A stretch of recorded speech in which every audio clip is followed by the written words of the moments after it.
É, certo.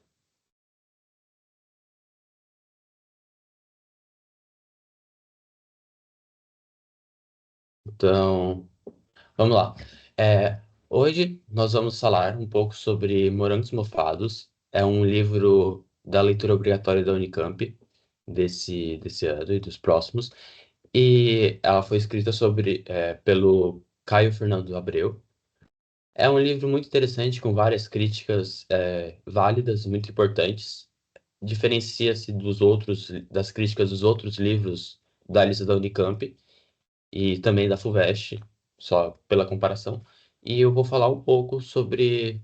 Nós vamos falar um pouco sobre essa obra hoje. A Unicamp escolheu apenas 6 contos da obra, mas só pela. Já que a gente está analisando a obra, e eu vou falar que ela é dividida em 3 partes principais, eu vou falar sobre um conto a mais que não foi o solicitado pela Unicamp, só pela curiosidade mesmo. Então, vamos lá. Primeiramente, falando um pouco sobre o autor, esse aqui, o Caio Fernando Abreu, ele nasceu em 1948 e faleceu em 1996 de AIDS. E para falar dele, eu preferi trazer uma frase dele para mostrar um pouco mais sobre a essência dele. Então, essa frase aqui, ó. Estou me afastando de tudo que me atrasa, me engana, me segura e me retém. Estou me aproximando de tudo que me faz completo, que me faz feliz e me quer bem.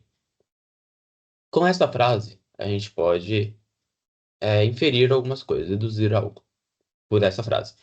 Quando ele fala que ele está se afastando de tudo que está atrasando ele, é porque ele está querendo parar com toda essa repressão que estão fazendo a ele. Porque na época em que ele está inserido, que é o que a gente vai falar mais para frente, havia muita repressão. E ele, por ser homossexual, enfrentou muita repressão nessa época, que é a época da ditadura militar no Brasil, que já reprimia as outras classes que eram opostas ao governo. Quem dirá as minorias que não que o governo não compactuava, com que o governo não compactuava. Então, é, ele sofreu muito com esse movimento de repressão da ditadura e também da própria sociedade, como a sociedade não admitia a sexualidade dele. Então, quando ele fala que ele está querendo se afastar de tudo isso e se aproximando do que faz ele completo, é que ele quer atingir a felicidade dele, independente do que a sociedade pensa. Então, seria mais ou menos essa ideia mesmo. E ele é um autor premiado, muito, muito importante para a literatura. Então, é sobre a obra dele que nós vamos falar hoje. Aqui, como eu disse, o contexto histórico da obra é a ditadura militar e é a sociedade da época que era muito contra essa parcela da população que era homossexual, que tinha uma sexualidade diferente da comumente estabelecida, por exemplo, a heterossexualidade. Então, quando você pega essa foto, você percebe como os trabalhadores que estão mostrando a imagem, mas as pessoas no geral que eram homossexuais, estavam lutando contra essa repressão, mesmo num momento tão autoritário quanto era a ditadura de, do Brasil. E aí, sabendo disso, sabendo todo esse contexto, sabendo sobre o autor, nós vamos falar um pouco agora sobre algumas características principais dessa obra, que ela foi publicada em 1982 sob o nome de Morangos Mofados. E por que Morangos Mofados? A gente vai ver esse, o significado desse nome enquanto a gente estiver analisando as obras, os contos. E só que se a gente analisar a divisão dessa obra, a gente percebe que tem para uma gradação nos nomes. Assim, primeiro ele falou do mofo, depois ele vai falar de morangos, e por fim ele vai falar de morangos mofados. São as 3 partes dessa obra. O Mofo é dividido em alguns contos e a Unicamp pegou para a gente ler obrigatoriamente, que ela vai cobrar na prova, especificamente três contos de O Mofo. De Morangos, assim como o Mofo, ela pegou mais três contos. E Morangos Mofados é um conto único. É aquela mesma relação que a gente pode ter com o livro Nebulosos, que é da Alice da FUVEST. Que naquele livro, ele é dividido em três partes, sendo que a primeira parte é apenas um poema, que é o Nebulosas.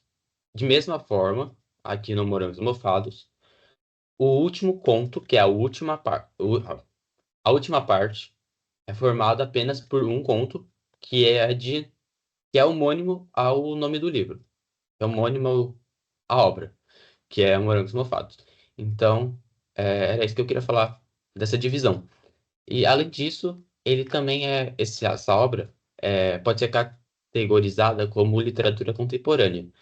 Embora tenha sido lançada lá na época da ditadura, tal, 82, ela ela é considerada contemporânea pela temática que ela aborda. Aqui eu estou falando alguns aspectos gerais, depois a gente vai especificar cada conto, mas primeiro algo mais geral da obra.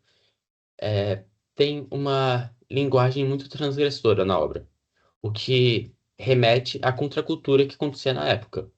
Então, aqueles movimentos de contracultura, de ser contra tudo que estava acontecendo na época, o Caio Fernando Abreu trouxe para o livro dele.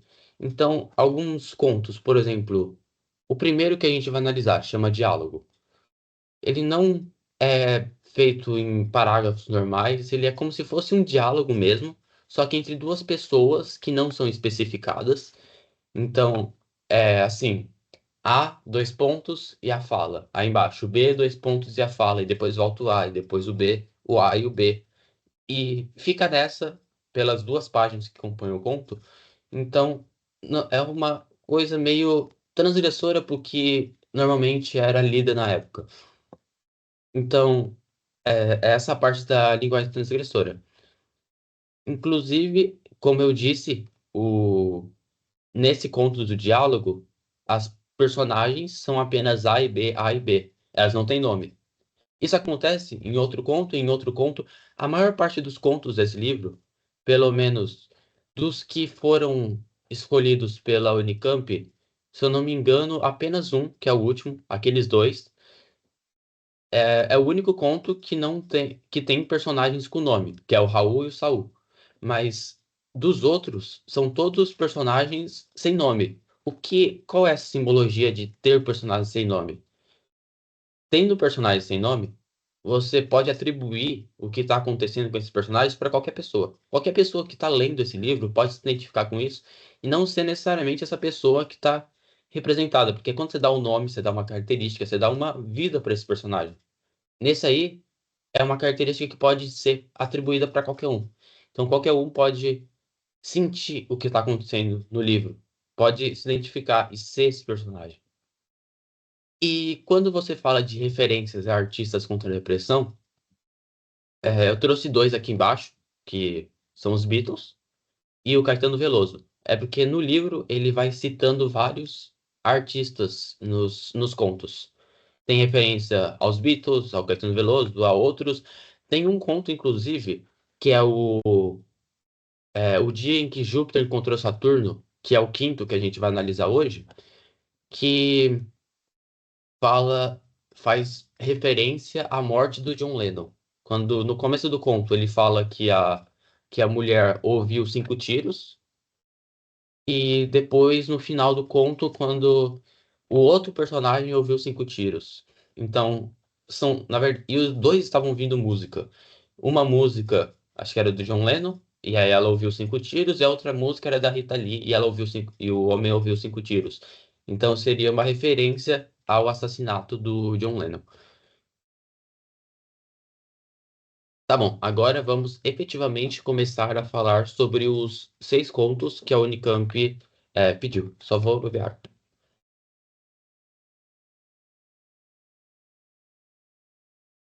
Certo. É, como que eu fiz aqui? Eu separei, primeiro eu vou falar rapidinho sobre o conto e depois a gente discute alguns pontos de análise. Vamos lá. Diálogo é aquele conto que eu narrei para vocês a estruturação, que tem o A, dois pontos e a fala, depois o B, dois pontos e a fala, e assim por diante. O que fala nessa história? Começa com o A dizendo: Você é meu companheiro. E aí o B, não entendendo o que o que está acontecendo, vai perguntando. E eles vão ficando nessa conversa de o que significa esse companheiro que o A começou falando. Mas o A também não explica o que é esse companheiro. Em contrapartida, o B também não. Ele diz que não entende, mas quem dirá que ele não entendeu? Então fica nessa dubiedade, nessa dúvida do que está acontecendo nesse diálogo. E no final, eles falam que fica em silêncio. Ó, aqui no livro, ó, ele acaba assim, ad infinitum. Ou seja, não tem um fim essa conversa. A conversa vai fluindo eternamente, porque eles nunca vão chegar num consenso em relação a esse companheiro. E aí agora a gente vai para uma análise do que quer dizer esse conto. Quando a gente pega a palavra companheiro, que foi a palavra principal discutida no conto inteiro, a gente percebe que ela tem vários significados, uma polissemia. Então, o que poderia ser companheiro? Num contexto romântico, companheiro poderia ser seu parceiro. É, companheiro, num sentido, pode ser de amizade. Então, assim, quando você olha companheiro, ele não fica claro o que você quer dizer quando você fala, você é meu companheiro. Pode ser um amigo, pode ser um colega, pode ser uma pessoa que você gosta, pode ser qualquer coisa, assim, relacionado a isso, a esse âmbito de parceria. Então, quando o A fala, você é meu companheiro, o B finge que não entendeu, ou entendeu, ou não entendeu, e fica nessa dúvida por todo o diálogo, você fica pensando, mas por que que eles só não falam um pro outro? O que significa companheiro? O que você quer dizer com isso? Ou porque o B só não fala, eu entendi, você é meu companheiro também. Aí a gente vai pensar, por quê? Por quê? Porque nessa sociedade, por que que eles fizeram receio de se fazer entender? Porque a sociedade da época reprimia essas coisas. Reprimia, por exemplo, a homossexualidade, porque o A e o B são dois homens conversando. Então, a homossexualidade na época era muito reprimida. Então, ele tem esse receio de falar, de explicar o ponto do significado do companheiro, justamente porque a sociedade reprime. Às vezes, por algum medo de a sociedade reprimir, porque ele sabe que a sociedade não vai admitir essa revelação. E um segundo ponto que a gente pode pensar é defendido pelo filósofo Barthes. O Barthes fala sobre uma armadilha de fala. Ou seja, quando você está falando lá alguma coisa para alguém e de repente você solta algo que você não deveria ter falado. Você fala demais. Quando você fala demais, você pode ter soltado algo que não vai ser bom para você. Então, nesse caso, se o A, por exemplo, dissesse o significado de companheiro para ele, que não fica claro, mas se a gente pensar um pouco, talvez a gente entenda que o companheiro, nesse caso, tem relação com a homossexualidade. Então, e se o A diz para o B que realmente ele está apaixonado pelo B e o B não tem esse sentimento recíproco? Aí o A, além de, de não ter essa reciprocidade de sentimento, ele ainda poderia ser taxado, poderia ser é, reprimido pelo B. Então tem essa questão também desse medo de o B não ter o mesmo sentimento pelo A e toda essa coisa. E outra coisa seria o fato de que a palavra não é sempre uma indicadora total do sentimento. O que eu quero dizer com isso? Que uma palavra não consegue expressar totalmente a emoção de algo. Então, quando ele fala companheiro, não está vindo toda a emoção. Por isso que você não consegue entender o que ele quer dizer com essa palavra, porque não vem com toda a emoção. Por exemplo, se ele realmente ama o B, ele não consegue expressar todo o amor que ele está sentindo pelo B justamente só numa palavra, por exemplo, companheiro. Não dá para entender tudo isso. Então, esse seria um outro ponto importante nesse conto. Beleza. Esse é o primeiro conto da Unicamp. Agora, vamos para o segundo. O segundo chama-se Além do Ponto. O conto Além do Ponto não é muito grande também. Na verdade, todos os contos que a Unicamp pediu, nenhum deles é muito longo. Nenhum conto desse livro é realmente muito extenso. Todos são mais enxutos, mas todos trazem reflexões muito importantes, muito interessantes. Então, nesse conto, Além do Ponto, vamos falar um pouquinho da história. Tem um homem que está indo para a casa de outro homem, que é um homem que ele ama, e nesse meio do caminho, ele gastou a passagem dele de táxi pelo com uma bebida alcoólica que ele está levando para casa desse homem, para eles poderem beber, e só que está chovendo. Aí ele vai andando na chuva, segurando a bebida alcoólica, falar uma garrafa de whisky, por exemplo. Eu não lembro o que era, mas ele tá indo com essa garrafa e ele vai pensando no que poderia acontecer. Ele chega lá, o homem abre a porta, eles bebem, depois pode acontecer qualquer coisa lá com eles, né? E ele vai pensando em tudo isso no meio do caminho. Só que antes disso, ele fica pensando assim: ah, então eu vou tentar não mostrar pra ele que eu tô com o dente quebrado, porque senão vai pensar que eu não cuido dos meus dentes. Ah, eu não posso mostrar pra ele que eu estou bêbado, porque eu não posso mostrar pra ele que eu estou bêbado, porque senão ele vai achar que eu sempre estou bêbado. Então ele vai pensando em várias coisas que ele não pode deixar o amante dele notar, porque senão ele não será aceito por esse homem. Vamos chegar lá.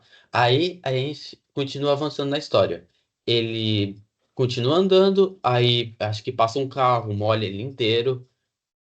Aí depois ele vai andando mais, aí ele tropeça numa pedra, cai toda a bebida nele, ele fica todo com cheiro de álcool, e aí ele fica mais preocupado ainda. Como que eu vou mostrar para ele que eu não estou bêbado, sendo que minha roupa inteira está com cheiro de álcool, eu estou com cheiro de álcool, então como que eu vou mostrar para esse homem que eu não estou bêbado? Como que ele será aceito por esse homem?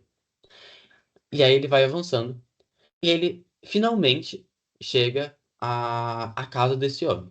E aí ele chega lá e bate na porta. E bate mais uma vez, e fica batendo. Ele vai bater infinitamente nessa porta, e essa porta nunca será aberta. E aí acaba o conto. Dessa forma. E agora, a parte mais interessante é a gente analisar o que esse conto quis dizer com toda essa história, de que o homem, o personagem, o protagonista, foi lá, fez todo esse caminho, foi pensando no que poderia acontecer quando ele chegasse lá, foi imaginando toda a situação enquanto ele andava pela realidade e como aquele homem ia aceitar ele, se ia aceitar, o que ele precisava tirar dele para aquele amado aceitá-lo, e ele vai avançando até chegar lá, e quando ele vai bater na porta, e a porta vai abrir, e tudo que ele pensou poderia acontecer, não acontece, porque a porta não abre. Então, qual é a simbologia desse conto? Com isso, a gente pensa que o homem contemporâneo, o homem moderno, vive uma eterna busca por algo. Ele sempre está buscando algo que ele deseja. Um dos maiores anseios desse homem assim, especialmente o desejo que o homem normalmente mais tem. O homem, assim, tô falando do homem, mas eu tô querendo dizer a sociedade, qualquer pessoa, não só homem, mulher, qualquer pessoa, tem uma necessidade de amar alguém, de ser amado. Então, caramba, a sociedade sempre quer ser amada, conseguir um amor. Então, esse é o anseio principal do protagonista nesse livro. Esse conceito aqui do necessidade de amar, como eu deixei aqui, é uma é um conceito desenvolvido pelo Fromm, que é um filósofo. E com essa necessidade de ser amado, o que tudo que o não tudo, mas muita parte, uma grande parte do que o protagonista vai pensando no meio enquanto ele vai andando são coisas para fazer um disfarce para ele poder agradar o outro, porque ele tem medo de ser rejeitado. Porque quando a gente começa o livro, a gente percebe que ele já passou por esse caminho algumas vezes. Então, ele tem um medo de sofrer mais uma rejeição. O que acontece no final, né? Porque a porta não abre. Mas ele vai tentando fazer de tudo para que ele não sofra uma próxima rejeição. Então, essa parte.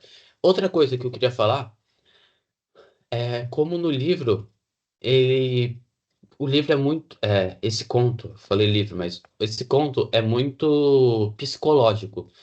Então, embora tenham coisas acontecendo, por exemplo, ele tropeçou, deu, botou da bebida nele, passou um carro e jogou água nele. Embora tenham marcas assim de narrador, a maior parte, a maior parte das informações são narradas no psicológico dele, no psicológico do protagonista. Então é quase que a narração funcionando como um monólogo interior. E, como já dito em outras aulas, a gente já explicou aqui no canal, né, em outros vídeos, a gente já falou sobre fluxos de consciência. É, e nessa obra também, nesse conto, também tem várias referências a fluxos de consciência. Um outro ponto importante seria essa relação da utopia contra a realidade, porque tem uma narração acontecendo na utopia e tem uma narração acontecendo na realidade, que elas vão se intermediando, assim, elas vão se entrelaçando, porque as duas vão acontecendo juntas, porque a realidade está acontecendo, mas o homem está andando e pensando, e imaginando. Então, as duas estão sempre juntas.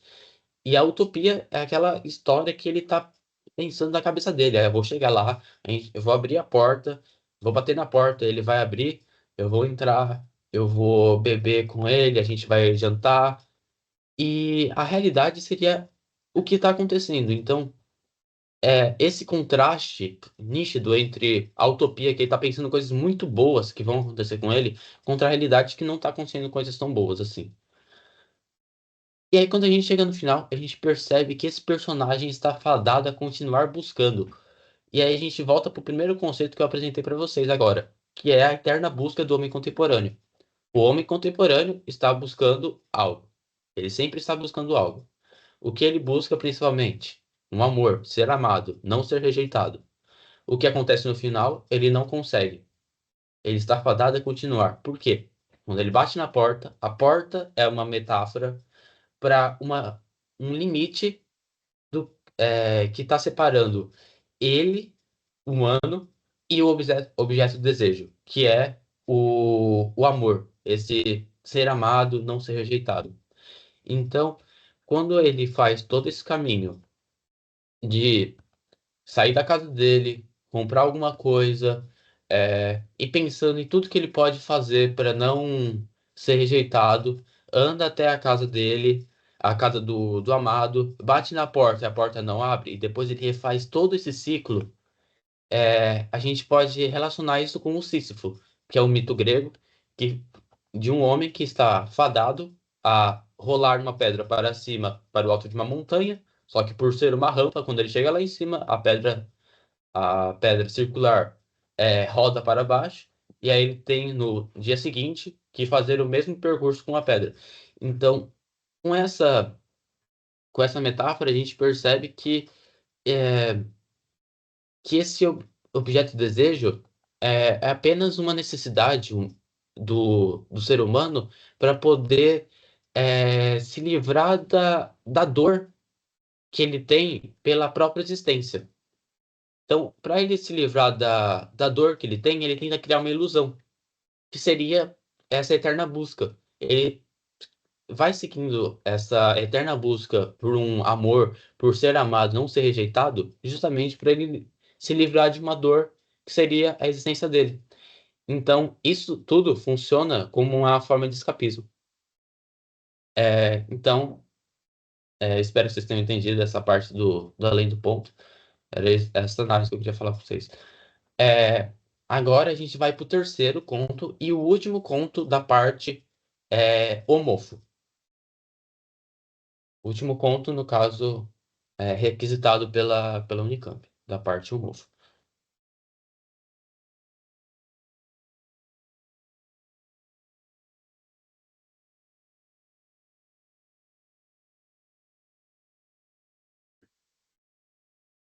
O conto chama-se Terça-feira Gorda. O que acontece nesse conto? Vamos falar um pouco sobre ele. Está acontecendo o carnaval e dois homens se encontram nesse carnaval. Eles já haviam se encontrado em alguma vez anterior, pelo que foi descrito, e eles haviam se apaixonado, assim, se sentido atraídos um pelo outro naquela vez anterior que eles haviam se encontrado. E, e aí, quando agora eles estavam no carnaval, eles resolveram ficar juntos. E eles estão lá ficando juntos, tal. Eles tomaram um remédio, que seria uma referência, creio eu, a drogas. E estavam lá juntos em um momento de amor, quando quando chegou um grupo de pessoas que começou a vaiar essa relação dos dois lá naquela parte pública e expulsaram eles de lá. E eles foram embora e eles estavam próximos a uma praia. Eles ficaram lá na beira do mar, estava vazia a praia. Eles ficaram lá na beira do mar e começaram a ter uma relação sexual na beira-mar, na praia. Eles estavam lá naquela ação quando, de repente, chega aquele mesmo grupo de pessoas que expulsaram eles do carnaval, chega lá. O protagonista da história, que é basicamente quem tá narrando, acaba se levantando, assim, no susto, só que aí depois ele já é empurrado e o grupo de pessoas se cerca no, no homem que ainda tá deitado no chão e espancam ele e ele fica totalmente ensanguentado. E vamos lá, então. Tem uma parte no início, quando eles estão se beijando lá no carnaval, o protagonista fala no livro, na narração dele, que a boca daquele outro homem era como um figo, de tão doce, algo assim. E quando, no final, o homem está sendo espancado, o mesmo protagonista fala que agora o figo havia havia caído e agora estava destronado, estava destruído aquele figo. Então, seria essa imagem do figo, por isso que eu coloquei o figo aqui do lado. Seria essa imagem do figo, a imagem de que aquele figo, que era aquele homem que estava muito bem, acabou sendo destruído. Quando eles estão na cena inicial do carnaval, eles, quando eles estão falando e tem toda a narração, eu pontuei algumas figuras de linguagem que são importantes que aparecem, e essas figuras de linguagem são a literação, a assonância e a onomatopeia, estão presentes nessa parte para dar uma ideia de som, de sonoridade, já que eles são no carnaval, que é algo muito sonoro, muito barulhento, com muitos tons diversos. O Caio Fernando Abreu, quando foi escrever, colocou várias figuras de linguagem que remetessem a sons, como a literação, a assonância e a onomatopeia. A crítica principal desse conto é, evidentemente, a denúncia da homofobia, como aquele grupo de pessoas se incomodou com a relação entre dois homens que estavam se beijando numa, lá no carnaval, se incomodou com isso e começou a atacá-los. Eram muitas agressões verbais, é, muitos ditos verbais que atacavam esses homens e, e ia afetando esses homens, e aí eles tiveram que se mudar de lugar para não sofrerem com essas agressões. E mesmo lá na praia que eles estavam sozinhos, não, a praia está quase deserta. Mesmo lá, aquele grupo de pessoas foi até lá e atacou-os. Então, seria essa a denúncia dessa homofobia que muito presente nessa nesse conto. O desejo é representado de maneira simples nesse conto. Embora ele seja bem claro nas relações sexuais ao final do conto, e aí você pode pensar, mas isso não é simples? Falar assim? Não é simples? Mas quando no início ele fala assim, é apenas um homem gostando de outro homem, e aí depois repete a mesma construção no ponto de vista do amado, é, você vê que é algo bem simples, que é algo como uma relação normal entre duas pessoas. É uma pessoa gostando de outra. Que é a mesma coisa serve para a relação entre os dois, a relação homossexual entre aqueles dois homens. É um homem gostando de outro homem. Simples. E quando ele fala, um homem ele está conversando com o outro, ele fala que tem uma metade perdida, seria uma relação ao mito grego que dizia que antigamente os homens eram juntos, era um homem duplo. Então, quando ele fala isso, de que aquele homem era a metade perdida dele, tá fazendo referência a esse homem duplo, que antes era um homem duplo, se separou e agora encontrou a metade perdida dele. Esse conto é isso. Agora nós vamos para a outra parte do livro, que é a parte dos morangos. E esse é o primeiro conto que tem na parte morangos do livro Morangos Mofados.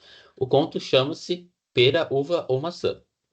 Mas vocês percebem que aqui em cima eu não coloquei nenhuma pera, nenhuma uva, nenhuma maçã. Eu coloquei uma ameixa.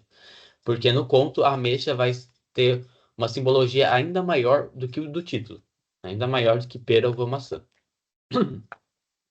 Começando pela história, novamente. Inicialmente, quando você está lendo o conto, você não entende de fato o que estava acontecendo, porque é uma mulher, é uma menina que chega numa sala e está conversando com um cara e você não entende diretamente qual que é a relação dos dois.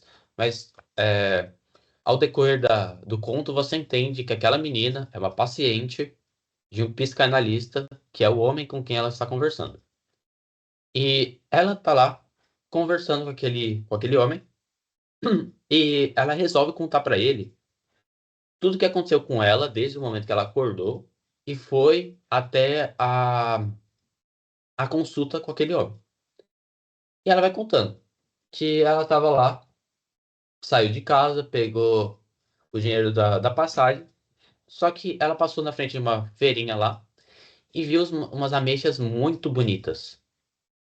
E essas ameixas deram um gosto para ela. Se eu não me engano, ela fala que eram ameixas muito vermelhas, algo assim. E essa ameixa impactou ela tanto que ela decidiu pegar o dinheiro da passagem dela de volta para casa para comprar essas ameixas. Então, ela não se importa que ela vai ter que voltar a pé, porque o que importa para ela são essas ameixas. E ela sai andando. Vai andando pro psicanalista. Só que no meio do caminho ela tá andando assim numa rua e ela tem que virar. Quando ela vira, ela dá de cara com o caixão. Ela tropeça e cai e todas as ameixas dela caem no chão. Aí, ao invés de ela se preocupar com o que está acontecendo, que está tendo um rito fúnebre ali, que está tendo um velório, não, ela para, pega cuidadosamente cada uma das ameixas, guarda no saquinho que ela estava lá, e fecha e sai andando. Pronto, normal. E vai em direção ao psicanalista e chegou lá na sala dele. Lá na sala dele, isso ela conta, não nessa ordem no livro, no conto, conta antes disso, mas só pra gente deixar uma linha linear de história, ela chega lá, ela senta na, na cadeira, ela olha pro psicanalista, percebe que ele tá com meias trocadas, algo assim. Fala, você tá com meias diferentes. E ele.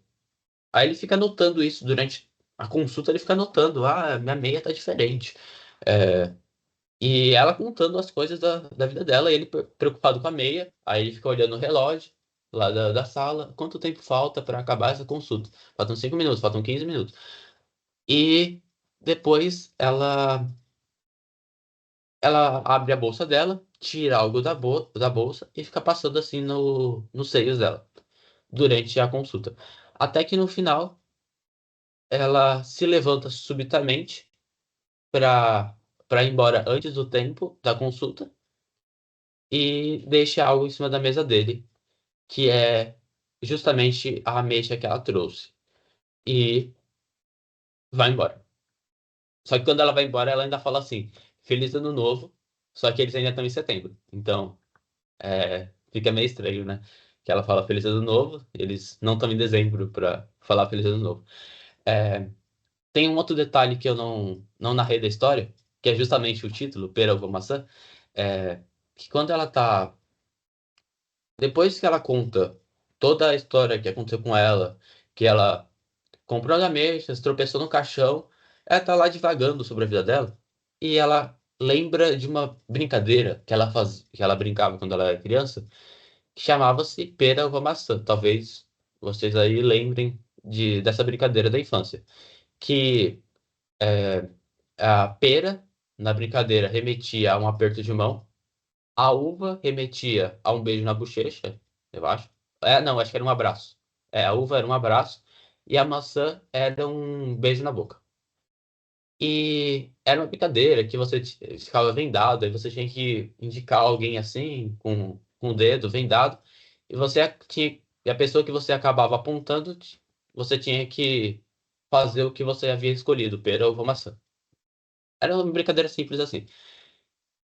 Só que quando ela conta isso, e depois que ela conta isso, ela pega a ameixa que ela comprou e fica passando assim no seio, e depois ela levanta e deixa a ameixa na mesa do psicanalista, sai e fala Feliz Ano Novo, tem todo um significado porque ela fez isso. Mas vamos do início. Primeira coisa que eu queria falar, quando ela fala do tropeço dela no caixão, seria uma metáfora de como ela se deparou com a morte, mas ela decidiu seguir em frente. Ela viu que tem uma situação ruim, mas ela preferiu seguir a vida dela em frente. E quando ela fala da mecha, é, vamos pensar assim, ela falou da brincadeira dela. Pera, uva, maçã. A pera tem uma simbologia de é, aperto de mão. A uva seria um abraço, a maçã seria um beijo na boca. Só que o que a ameixa seria algo mais do que só a pera, só a uva, só a maçã, seria algo a mais do que tudo isso. A ameixa seria um símbolo maior do que seria transcender o beijo na boca, seria algo a mais que isso. Então ela tem uma representação mais sexualizada, algo mais profundo, algo mais íntimo. E quando ela pega essa ameixa e fica roçando no seio, e depois ela dá essa ameixa pro psicanalista, ela tá meio que insinuando que ela tem um desejo pelo psicanalista. Só que ela não fala isso. Ela só deixa nos símbolos. Nos pequenos símbolos ela deixa isso implícito. E aí depois você percebe que ela fala um Feliz Ano Novo e sai, sem nenhum motivo. Ela fala Feliz Ano Novo em pleno setembro e sai da sala. Mas qual seria o significado disso? Como eu disse, o psicanalista fica preocupado com coisas quase que ínfimas, perto da história que a menina está contando. Ele ficou preocupado com a cor da meia dele, ele ficou preocupado com quanto tempo falta para acabar essa consulta, ao invés de ele prestar atenção na história da menina e como a história da menina estava levando ela a indicar que estava apaixonada pelo cara. Então, as preocupações dele, as preocupações da rotina dele, desviavam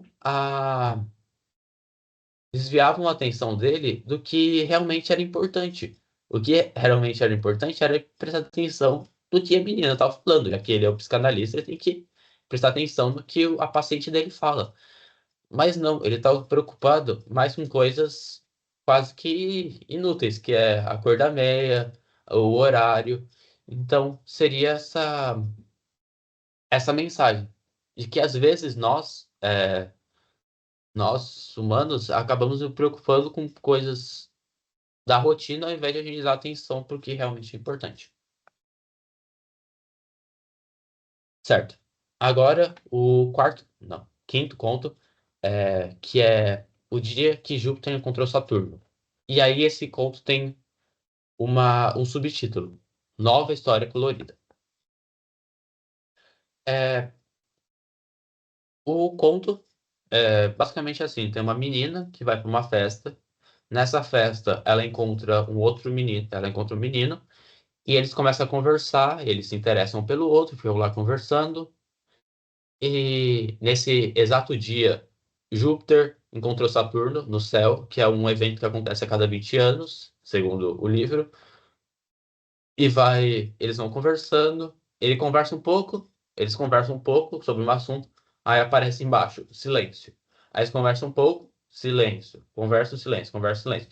Até o momento que eles param de conversar, eles eles percebem que, embora eles tenham tido uma ótima relação, assim, eles tenham percebido que um seria muito bom para o outro, eles percebem que eles não podem ficar juntos. Assim como Júpiter não pode ficar com Saturno durante o tempo todo, é só um breve encontro. E aí eles se separam. Não, o menino vai embora e a menina fica lá na festa e acaba a história assim. É, um ponto que eu queria falar é, na análise desse conto é como tem uma mudança na perspectiva narrativa. Inicialmente, o conto é narrado sobre a perspectiva da menina. Assim, não dizendo que a narração é em primeira pessoa, a narração é em terceira pessoa. Só que o narrador vai transitando entre quem ele vai é, seguir nessa história. Então, primeiro ele segue a perspectiva da menina, depois a perspectiva dos dois, porque os dois estão conversando, e depois a perspectiva do menino, quando ele sai da festa, sai do prédio. Um outro ponto seria referências a John Lennon, que, como eu disse lá aqueles primeiros slides, quando está falando dos aspectos gerais da obra, eles fazem essa referência ao assassinato de John Lennon. Inicialmente, porque a menina está ouvindo uma música dos Beatles, e aí ela ouve 5 tiros, e os 5 tiros remetem ao assassinato do cantor. E aí, ao final, o menino está ouvindo uma música da Italy, e ele ouve esses 5 tiros, que seria uma referência também ao John Lennon. Esse encontro dos protagonistas também foi determinado pelo encontro de Júpiter e Saturno no céu. Então, seria uma referência a algo que é raro, que aconteceu justamente porque os dois astros se encontraram no céu. Então seria algo bem marcante, porque a junção dos dois astros é algo marcante, mas em contrapartida também é algo instável e efêmero. É uma coisa rápida, acontece por, sei lá, pouquinho tempo. Depois desse pouquinho tempo, separa, embora tenha sido algo marcante, embora tenha sido algo que eles iam se lembrar, os protagonistas, iam se lembrar pelo resto da vida deles. Eles iam se lembrar desse encontro. Só que foi algo de pouco tempo que não poderia durar para sempre. Não poderia durar por mais do que o tempo que durou na história. Era só aquele encontro rápido e depois eles se separavam. Assim como Júpiter e Saturno não poderiam ficar juntos no céu. Eles se encontraram e depois eles iam se separar novamente, embora tenha sido um encontro marcante. E isso simboliza os encontros e desencontros da vida, que você encontra uma pessoa, mas depois você tem que desencontrar, porque é algo que acontece e é algo normal, visto essa situação na obra. Um outro ponto que eu queria chamar a atenção é esse silêncio, que, como eu disse, eles conversavam sobre um assunto e aí vinha silêncio. Conversavam, silêncio. Era um silêncio, exatamente como está aqui no slide, entre parênteses e itálico. Então, o que seria esse silêncio? Seria assim, eles gostaram tanto de conversar que quando o assunto morria, eles ficavam pensando em novos assuntos para conversar. Então, eles sempre queriam buscar novos assuntos para que a conversa não morresse. Mas acabou o momento de que a conversa morreu e eles não podiam, eles perceberam que eles não podiam continuar juntos e eles se separaram. E essa é esse Júpiter que encontrou Saturno. Agora indo para o último conto que a Unicamp solicitou, chama-se Aqueles Dois, História de Aparente Mediocridade e Repressão.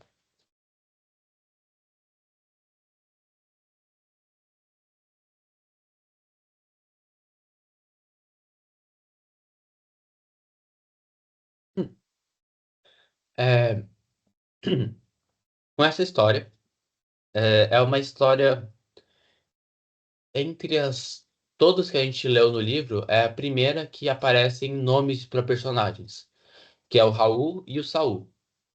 O Raul e o Saul são dois personagens masculinos que se encontram numa repartição, que é onde eles trabalham, e lá eles viram grandes amigos. Só que fica nítido durante a história que eles não vão ser apenas amigos, eles vão ter uma relação meio que homossexual, mas que não chega ao ponto de eles declararem que isso está acontecendo. Eles vão evoluindo a história e aí eles vão descobrindo durante a história que eles realmente um gostam do outro. Mas inicialmente não fica claro um para o outro que eles têm uma relação, que eles realmente se gostam. Mas para as outras pessoas que estão assistindo aquela situação, que não deveriam estar assistindo assim, mas elas estão lá trabalhando e elas ficam se preocupando com a relação entre os dois. E elas percebem alguma coisa que para elas incomoda, que seria a relação de homossexualidade do Raul e do Saul. E pela história eles vão tendo encontros assim, tipo, eu vou na sua casa, você vem na minha casa, não sei o que. Eles são grandes amigos. Assim, pelo grande parte da história, eles são apenas grandes amigos, mas que todos taxam de, de eles terem uma relação. Mas eles são apenas grandes amigos.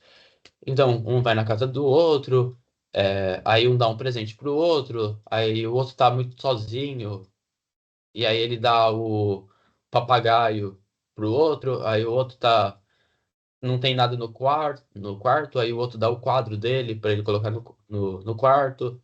E eles vão tendo uma relação amistosa assim. Até o momento que fica bem nítido na história que eles se gostam, que eles sentem um pelo outro, sentem algo um pelo outro. Mas quando chega nessa parte, o pessoal que trabalha com eles naquela repartição já está muito incomodado com essa relação dos dois. E uma das pessoas que trabalha lá manda uma carta para o chefe falando dessa relação entre o Raul e o Saul. E acaba por levar à demissão dos dois personagens por justamente essa frase que eu coloquei aqui. O chefe diz assim. que ele tem que manter os bons costumes e a moral. O que remete claramente a uma homofobia, porque dizer que a relação homoafetiva entre o Raul e o Saul é ferir os bons costumes e a moral é uma nítida expressão de que o chefe, toda aquela repartição, tinham tendências homofóbicas, certo? E então, durante a história, tem um outro ponto importante que os dois protagonistas dizem que aquela repartição funciona como uma prisão e uma clínica psiquiátrica.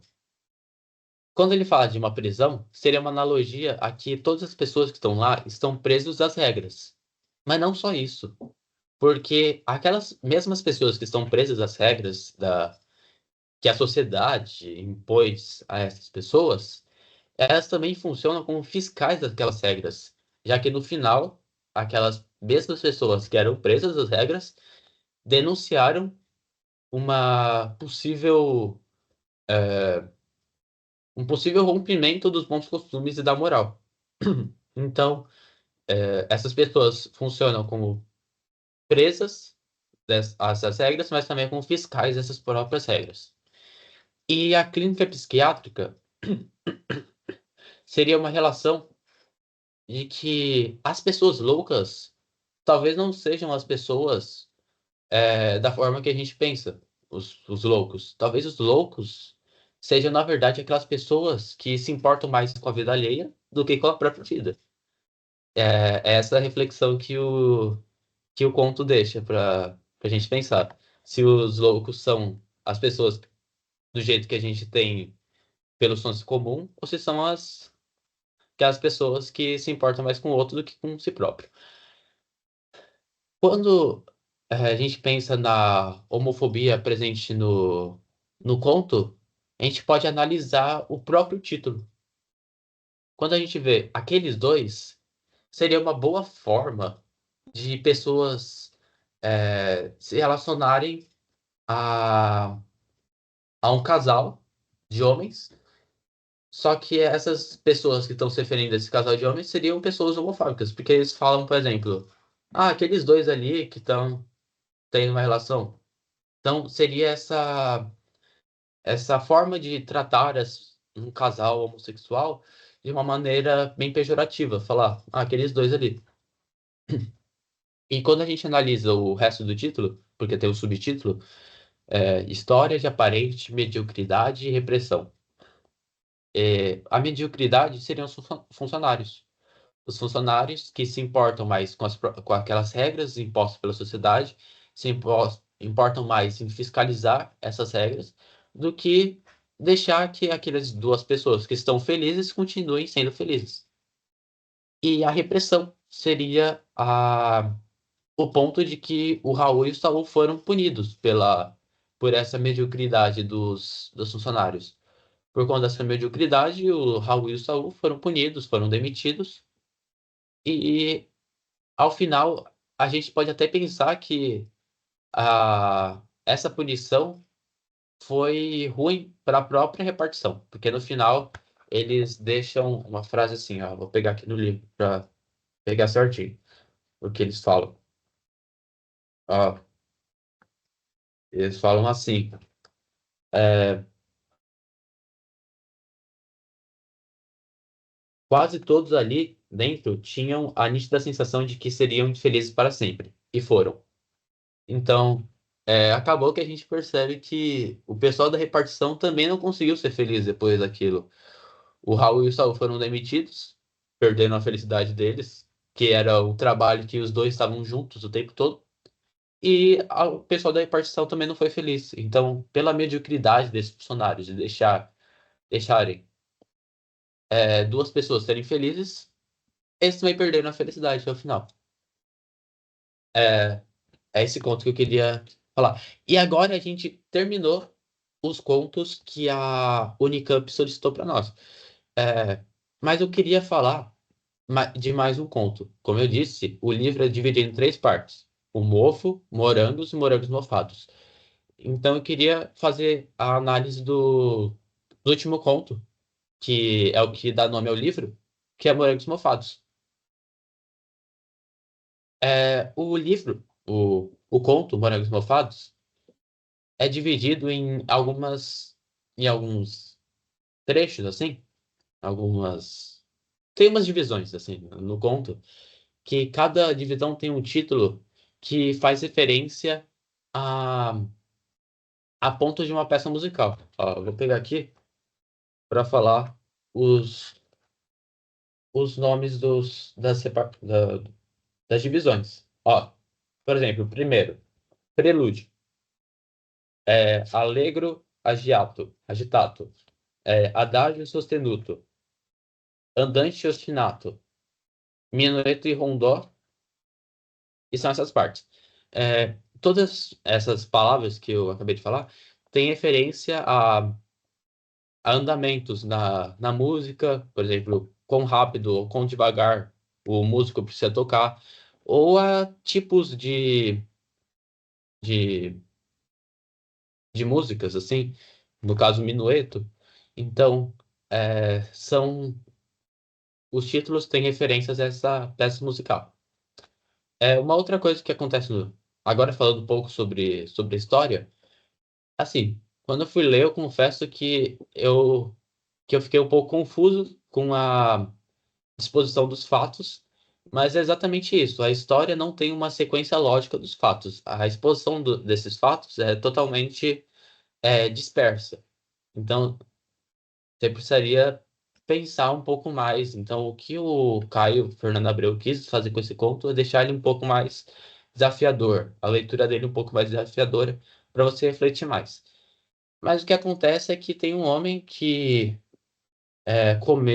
não, que ele comprou alguns morangos, os morangos estavam mofados e aqueles morangos vão mofando e ele vai ao médico também para descobrir para falar um pouco sobre algumas doenças que ele tá e ao final ele vê aqueles morangos e tem um morango bem vermelhinho, que seria um sinal de esperança. Assim, é um esqueleto que eu falei de uma maneira bem simples assim, o esqueleto da história, mas a história é mais complexa que isso, né? Quando ele fala desses morangos mofados, seria assim, a gente pode pensar que os morangos seria uma representação do sonho dele. E quando a gente percebe que ele mofou, seria a perda desses sonhos. Mas por que esses morangos estariam mofados? Por que que ele vai perder esses sonhos? Por conta da repressão. Como eu disse, esse, essa obra foi escrita no contexto da ditadura, que era um período de alta repressão. E além disso, a sociedade da época também não ajudava muito também com essas questões da homossexualidade. Então, quando ele fala dos morangos mofados, seria uma perda dos sonhos que ele tem pela repressão. Quando ele fala no conto que ele tem uma doença na alma, é uma parte muito simbólica, né? Ele falar que a doença dele é dele próprio, é algo que afeta a própria alma dele. Então seria uma ideia de muito pessimismo na história. E quando ele pega esses morangos que estão mofando, seria poder falar que a vitalidade dele está sendo diminuída. Além de ter essa perda dos sonhos, ele também está tendo a vitalidade dele diminuída. Mas no final, ele fala dos morangos que estavam vermelhinhos, que estavam bonitinhos. Ou seja, ele ainda tem uma esperança, uma pequena esperança no final da história. E aí, assim a gente terminou de falar um pouco da obra, dos 6 contos obrigatórios, também desse final aqui, só para contextualizar. Vocês querem falar alguma coisa antes de a gente ir para as questões?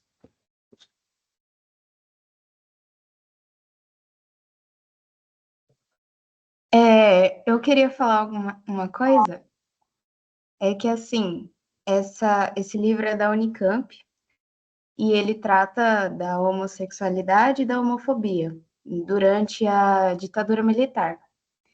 E no começo do ano teve a Olimpíada de História da Unicamp, que é patrocinada e feita pela Unicamp. E teve uma questão falando justamente disso, e não necessariamente desse livro, mas ele fala do primeiro jornal gay do Brasil de circulação nacional, que é o Lampião da Esquina, que ele foi inaugurado, a primeira edição dele foi feita em 1978, durante a ditadura militar, e aí eles fizeram uma questão na Olimpíada, e se você permitir, se não for incomodar, eu queria até compartilhar a tela para mostrar a questão e o comentário da Unicamp para vocês. Claro, eu vou parar aqui rapidinho. Pronto, pode compartilhar. Tá bom, é rapidinho.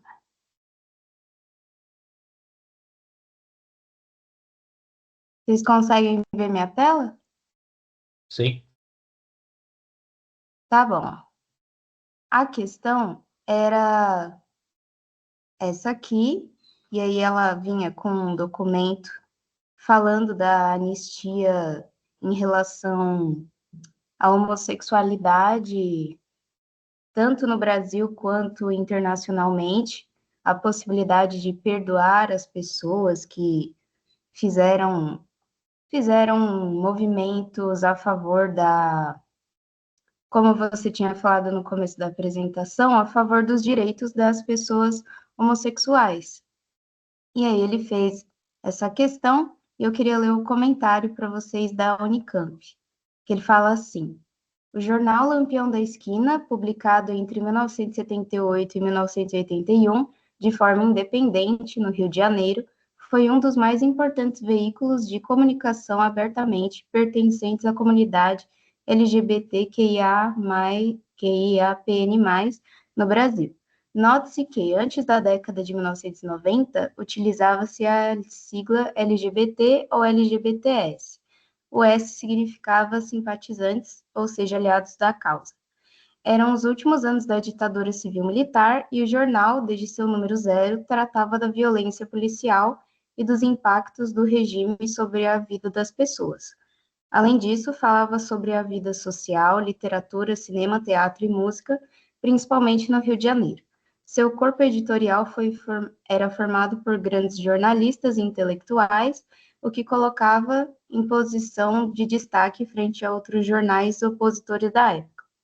No documento apresentado, Clóvis Marx analisa uma resolução da Anistia Internacional, destacando seus limites e possibilidades no mundo e principalmente no Brasil, onde a violência policial e as ações clandestinas dificultariam, inclusive, a observação e acompanhamento daqueles acusados pelas leis locais.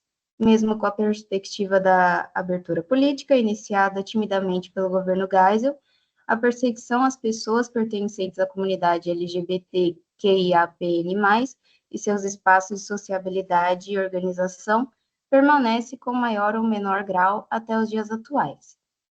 Então, o que a gente pode inferir dessa questão? Que a Unicamp, ela quis mostrar que o jornal Lampião da Esquina foi o primeiro jornal em que jornalistas, editores que eram dessa comunidade homossexual tiveram a iniciativa, dentro de um contexto de total repressão, de mostrar a causa dos homossexuais e a violência que estava acontecendo contra eles. E eles também sofreram várias repressões dentro do próprio corpo editorial. Os jornalistas principais foram demitidos, teve artigos publicados contra eles, eles foram até presos. Então, a gente percebe que mesmo dentro de um ambiente totalmente hostil e repressor que foi a ditadura, eles tiveram essa iniciativa e força para lutar pela causa, e dentro da clandestinidade eles conseguiram, dentro da clandestinidade porque não tinha circunstâncias que deixavam eles fazer isso, lutar pela causa, eles conseguiram atingir uma circulação nacional, mostrando como essa causa ela era totalmente deixada de lado, mas que ela era super importante e que as pessoas levaram isso a sério, levaram adiante. Então, foi só uma curiosidade, porque como essa Olimpíada é feita pela Unicamp e tem totalmente o mesmo tema dentro do mesmo contexto histórico, é possível que eles até cobrem uma relação entre os dois.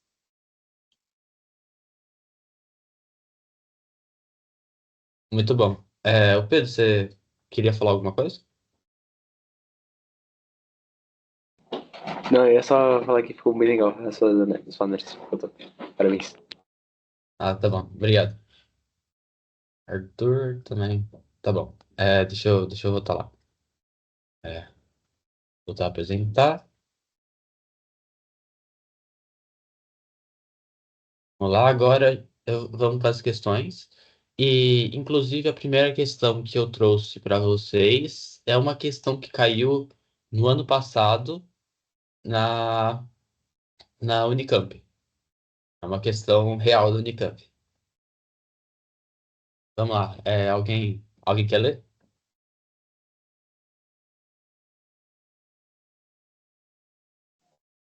Eu.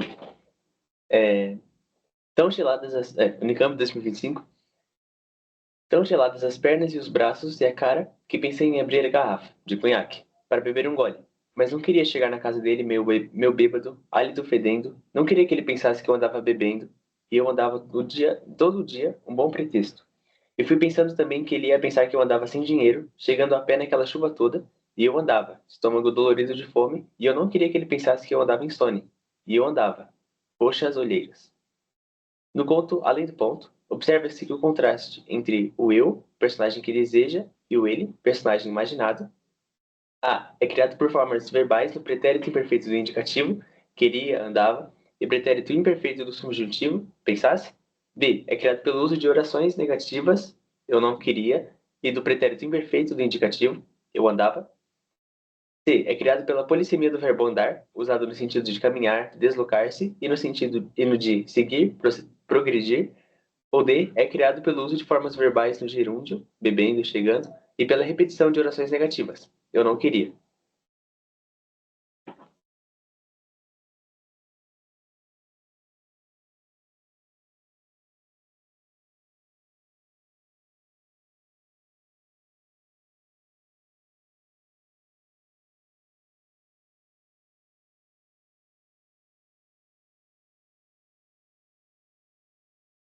E aí, alguma hipótese?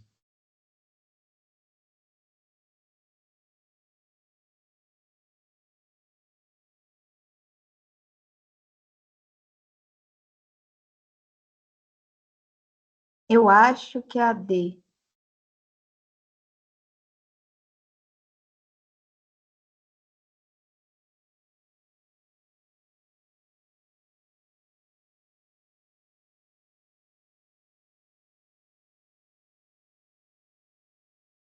Calma aí, não passa ainda não, calma.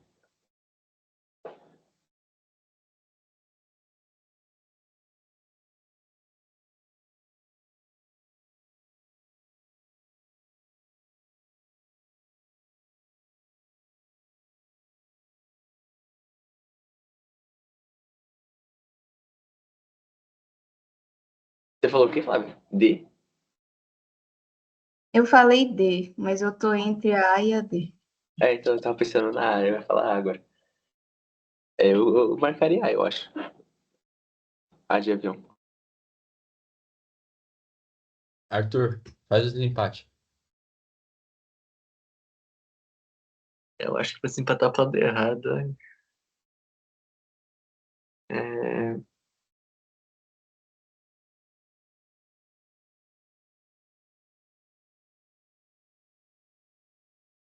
Acho que.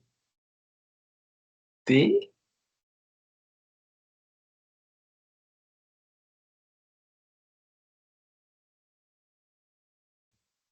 Então vamos lá. Para quem falou D, está errado, porque é A. É, peraí. A resposta é A, porque ele fala aqui, sempre que ele fala sobre queria, andava, aqui, ó, por exemplo, eu andava bebendo, eu andava todo dia, fui pensando, sempre que ele falava esses verbos aqui, do andava, ou aqui ele falava, eu não queria que ele pensasse, e sempre que ele fala esse verbos no imperfeito do indicativo, o queria, andava, ele está se referindo à pessoa do protagonista. Só que quando ele fala o no não queria que ele pensasse que eu andava em Sony, ou aqui, eu não queria que ele pensasse de novo, ele falou pensasse. Sempre que ele se refere a algo no subjetivo, no subjuntivo, que seria uma referência a algo hipotético, algo da mente dele, se ele está se referindo ao personagem imaginado. Deu pra entender? Deu para entender. Beleza. Vamos lá. Essa aqui não é do Unicamp, essa aqui foi feita. Então, mas se alguém se dispor a ler, O título Morangos Mofados reúne dois elementos contraditórios: a doçura e o frescor do morango e a degradação provocada pelo mofo. No conjunto de contos do livro, essa contradição pode ser associada a visão idílica e otimista de um Brasil em plena modernização tecnológica, b coexistência de esperança e frustração na vida dos personagens imersos em tensões sociais e afetivas, c ao predomínio da felicidade individual sobre os problemas coletivos, d ao deslocamento da narrativa para o universo rural, marcado por simplicidade e pureza. É B essa aí, né? B. Esse é B, né? essa é ver. Acho que vocês entenderam né, isso aqui, né? Vamos para a última questão. Essa aqui é relacionando dois contos, a Terceira-feira Gorda e o Além do Ponto. Tá bom. Nos contos Terça-feira Gorda e Além do Ponto, os protagonistas vivenciam momentos de espera ou observação em ambientes públicos, mas se sentem deslocados. Assinale a alternativa correta sobre esse paralelismo. A. Em ambos, o espaço coletivo é descrito como lugar de pertencimento e comunhão. B. A sensação de isolamento contrasta com o movimento ao redor, funcionando como metáfora da desconexão afetiva. C. A solidão é rompida por interações que resultam em mudanças definitivas na vida dos protagonistas. E D. O isolamento é fruto de obstáculos físicos, como barreiras arquitetônicas.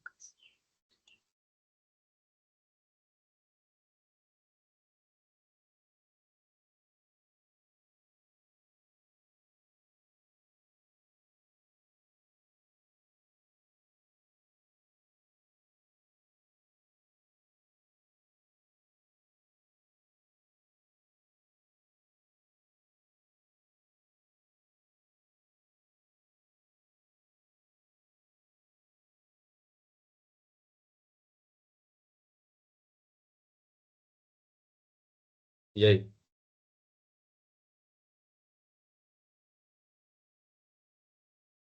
Eu acho que é B.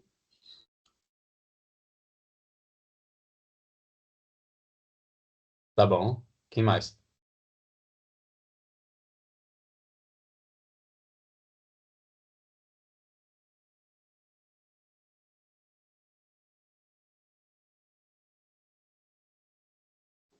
É isso aí.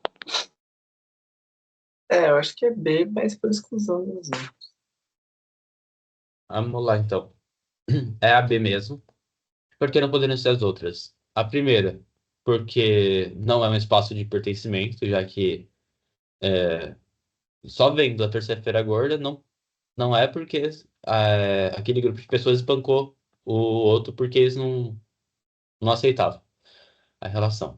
Na C, não poderia ser a solidão rompida por interações que resultam em mudanças definitivas na vida dos personagens.